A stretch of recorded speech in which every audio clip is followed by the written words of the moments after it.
अभी हम बस्ती जिले के सिकंदरपुर गांव में हैं, जो अयोध्या और गोंडा की सीमा से लगा हुआ गांव है।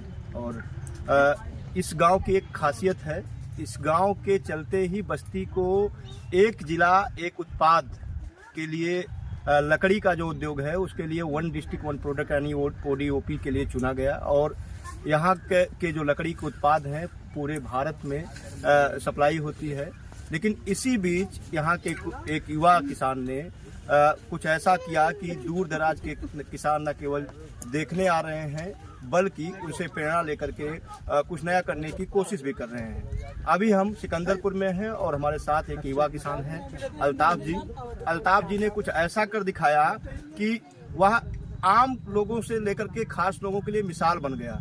और खासकर उस समय जब लोग खेती से दूर भाग रहे हैं, पलायन करके दूसरे शहरों में नौकरियां खोज रहे हैं, उस दौर में अभी हम जिस खेत में आप देख रहे होंगे बहुत सुंदर सा फलों से लदा हुआ बेर का पौधा दिख रहा होगा। और ये पौधा जो इसमें फल लदे हुए हैं एक देखने में खूबसूरत छोटे एप्पल यानी सेब की तरह दिख रहे होंगे। तो ये कौन सी वैरायटी है, इन्होंने कब रोपाई की, कितना दिन हुआ रोपाई किए, इसके लिए मिट्टी की कौन सी ज़रूरत पड़ेगी, कीट बीमारियां क्या लगती हैं और इससे प्रति पौधे लाभ क्या हैं, सारी चीज़ों के बारे में हम सीधे अल्ताफ जी से जानेंगे। और यह भी आपको बताने की कोशिश करेंगे कि इनका जो उत्पाद है अगर आप भी खरीदना चाहते हैं, क्योंकि मैं जब यहाँ आया तो पहला बेर जो मैंने चखा वो आमतौर पर जो बेर बाजार में बिकता है उससे कई गुना ज़्यादा मीठा दिखा। तो बहुत ज़्यादा भूमिका ना बांटते हुए मैं अल्ताफ जी का स्वागत करूँगा। और मैं सबसे पहले तो आपको बधाई दूंगा कि उन युवाओं को आपके लिए आप प्रेरणा बन गए हैं जो खेती से दूर भाग रहे हैं। कैसे मन में विचार आया कि बेर की खेती की जाए? सर, सबसे पहले तो मैं आपको बहुत बहुत धन्यवाद देना चाहूँगा। उसके बाद ये खेती का सुझाव इसलिए आया जी बगल चलते रहिए, थोड़ा हमारे जो दर्शक देखते रहेंगे। बगल एक गाँव काजीपुर के नाम से जी। तो वहाँ पर पिछले साल इसकी रोपाई हुई थी। हाँ। तो वहाँ पे हम लोगों ने जाके देखा, उसके बाद देखने में बहुत अच्छा लगा। तो इनसे मालूम किया गया तो आने बताया कि मतलब इसका पौधा कहाँ से लेकर आए हैं। तो पौधा पश्चिम बंगाल के आया है, तो वहाँ से पौधा ला के इसकी रोपाई हुई है और रिजल्ट आपके सामने ही है। अच्छा, एक चीज़ और जानना चाहेंगे, जो आपने कितनी एरिया में इसको लगा रखा है? सर, ये करीब 2 बीघे में बेर है, बेर का पेड़ है, करीब 260 पेड़ के करीब 2 से 3 वैरायटी। प्रति पौधा कितना रुपया आपको मिला? ये वहाँ पे जो खरीदा गया था पौधा 265 रुपये का सीधे पौधा पड़ा था। और उसके बाद यहाँ तक लाने में करीब 10 से 12 रुपये पौधा। इतना ज़्यादा लूटा होगा ना, टूट गया आया था, लाने में जो नुकसान हो गया वो तो कम हो गया। तो 260 पेड़ के करीब लगाया गया इसमें। तो जिस नर्सरी से आपने इसको क्रय किया उसने कोरियर से भेजा या खुद जाना पड़ा लाने? नहीं, ये कोरियर से आया था। अच्छा, तो अभी हम बात कर ले कि इसको लगाने का जो आपने इसकी रोपाई की, कौन सा वो महीना था, कैसे आपने यह तय किया कि इसी तरह की मिट्टी में लगाया जाए? सर, सबसे पहले तो मिट्टी तो उपजाऊ है ही है जी। तो आप कुछ भी उसमें डाल दें, दोमट मिट्टी। जी। और उसके बाद जो है ये अप्रैल महीने 20 अप्रैल को इसकी रोपाई हुई थी। जी। हाँ, और उसके बाद 20 अप्रैल 2023। 20 अप्रैल 2023 को अभी 1 साल भी नहीं पूरे हुए हैं। अभी फरवरी का महीना चल रहा है, 10 महीना करीब हो गया है। और अभी 10 दिन के बाद इसमें मुकम्मल जो है तैयारी। तो ये जो बेर है इसमें तो अब बेर कुछ पकने भी लगी है, तो तुड़ाई भी शुरू की आपने? जी, तुड़ाई चालू हो गई है, करीब 10 दिन से चालू हुई है तुड़ाई, बट अभी कम तोड़ा जा रहा है। जैसे जो अभी एक पेड़ में जैसे 10 बेर पका हुआ है और 10 दिन के बाद ये मुकम्मल 60% 65% ये पक जाएगा। अच्छा, ये अगर धूप मुसलसल ऐसे निकल गया अगर अप्रैल महीने में आपने इसकी रोपाई की थी और अप्रैल महीने में जब रोपाई की उसके बाद धीरे धीरे तापमान जो है बढ़ता जाता है जी। तो उस दौरान पौधों को बचाना एक चुनौती होती है जी। तो कितनी बार सिंचाई करनी पड़ी रोपाई करने के बाद, कितने दिनों के अंतराल पर? करीब 10 मरतबा सिंचाई हुई है। अच्छा, कि 25 से 30 दिन के दरमियान में। जी। हाँ। अच्छा, मतलब गर्मी को देखते हुए आप सिंचाई कर रहे थे, जैसे जैसे नमी के हिसाब से। अच्छा, ये पौधे भी बहुत स्वस्थ लग रहे हैं, बढ़ोतरी भी अच्छी है, फलत भी अच्छी आई है। तो ये जो उर्वरक खाद और उर्वरक का प्रबंधन है, कौन कौन सा खाद आपने आपने इसमें इसके इस्तेमाल DAP और पोटास का इस्तेमाल किया गया है इसमें, और देसी खाद भी लगे हैं। जी जी जी। जी। तो क्या लगता है कि ये 10 महीने का जो पौधा है, इसको एक पौधे में लगभग कितनी फलत आपके हिसाब से इसमें आई होगी? एक पौधे में 50 किलो से कम नहीं, 40 से 50 किलो के दरमियान में करीब एक पौधे में बेर निकलेगा। अच्छा, तो मार्केट में एक छोटा सा एप्पल की तरह देखा, एक हरे क्वालिटी की भी बेर आती है। जी जी, वो भी है मौजूद है, वो भी वैरायटी मौजूद है, और एक प्लस और एक वैरायटी है जिसको कश्मीरी एप्पल के नाम से कश्मीरी एप्पल बेर कहा जाता है। हाँ, थोड़ा चलते रहेंगे, देखते भी रहेंगे। ये वाला जो है इसको बाल सुंदरी कहा जाता है। अच्छा अच्छा जी।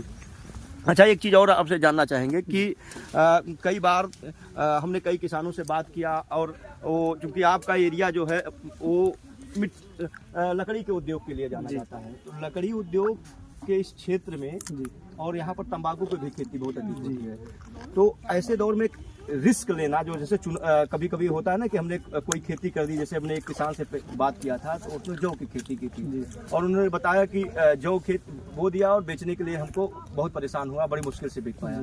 तो क्या कभी मन में विचार नहीं आया कि हम नई खेती करने जा रहे हैं, ऐसा ना हो मार्केट ही ना मिले? मार्केटिंग की समस्या। जी, मार्केटिंग की समस्या का सर, जैसे जाहिर सी बात है, जो किसान का सबसे पहला जो होता है रिस्क, तो किसान लेता ही लेता है। जी जी। शुरू से आखिरी तक वो रिस्क ही लेता है। जी जी। अगर जैसे कहीं बारिश का नुकसान, कहीं पाले का नुकसान, और कहीं अगर बारिश ना हुआ उसका भी नुकसान, कहीं पानी ज़्यादा हो गया उसका भी नुकसान, कम हो गया फिर सिंचाई, तो मतलब रिस्क तो किसान को लेना ही लेना है। रही बात मार्केटिंग की, तो मार्केटिंग के सर भी लोकल के इर्द गिर्द के जो ठेले वाले आते हैं वो लेके जाते हैं, कुछ लोकल के इर्द गिर्द गाँव के भी आते हैं, लेके जाते हैं। बट अब जैसे होलसेल की बात आ गई, तो अभी उसे मुकम्मल तैयार नहीं है, 10 दिन और लगेगा तैयार होने में। बट ये फ़ोन वगैरह आता रहता है, जिससे 20-22 किलोमीटर के रेंज तक जो मंडी वाले हैं, मंडी वाले फ़ोन करते रहते हैं, बट अभी तैयार नहीं है, तो इसलिए जो है। और रही बात मार्केटिंग प्राइस की, तो ये मार्केटिंग के ऊपर डिपेंड रहता है।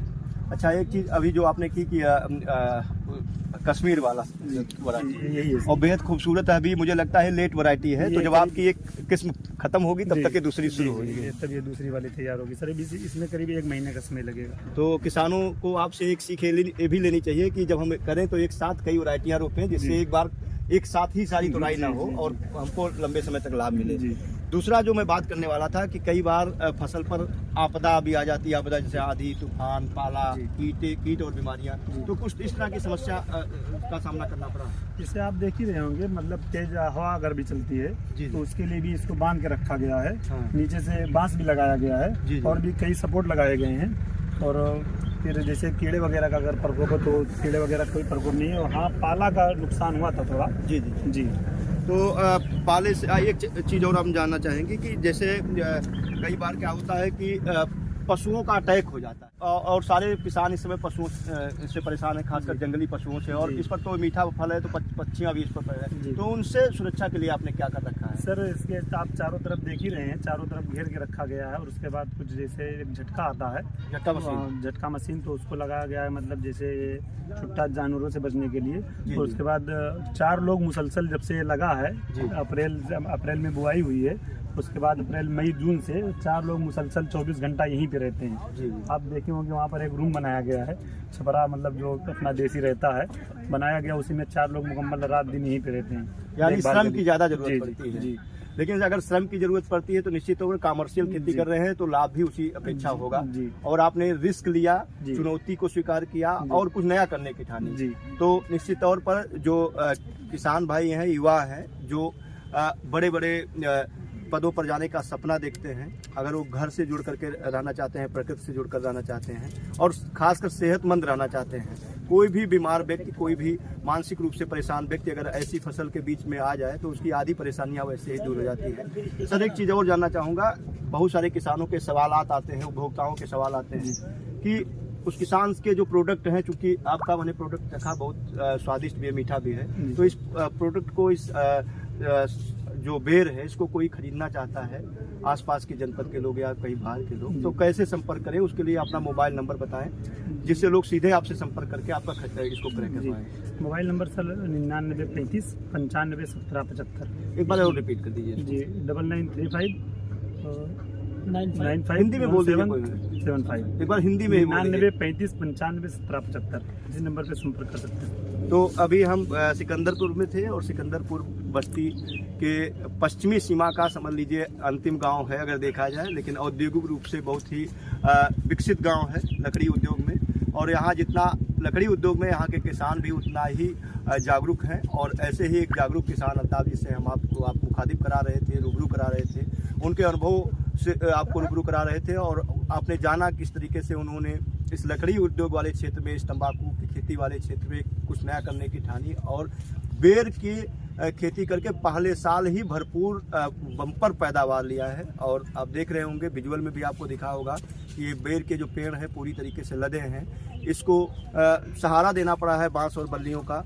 तो निश्चित तौर पर इस तरह की खेती फ़ायदेमंद हो सकती है अगर आप भी रिस्क लेते हैं। और जो लोग इनके बेर क्रय करना चाहते हैं, चाहे व्यापारी हों, मंडी के आड़ती हों या आम उपभोक्ता हों, इन्होंने जो नंबर बताया है उस पर आप सीधे संपर्क करके क्रय कर सकते हैं। वीडियो कैसा लगा कमेंट बॉक्स में ज़रूर बताइएगा। बहुत बहुत धन्यवाद।